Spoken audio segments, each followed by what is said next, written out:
And the common coping responses to the perceived danger for myself were things like anger and isolation, conflict avoidance.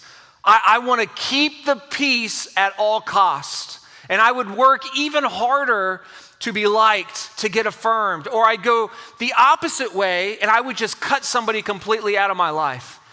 And in my teenage years, all the way up to my mid-20s, I heavily relied on pornography to fill a void of loneliness and replace the love that I didn't feel like I was getting from the church or my wife or my family.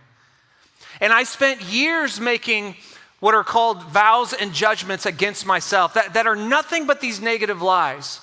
And I would say to myself all the time things like, I can't pastor. I'm alone. No one loves me. I can't write sermons.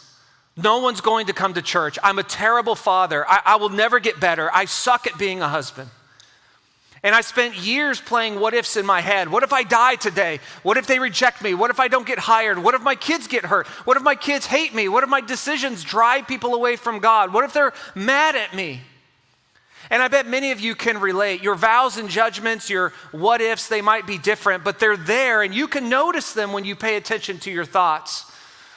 And without realizing it, we end up spending years creating them, and we go over them again and again and again until it is all we believe.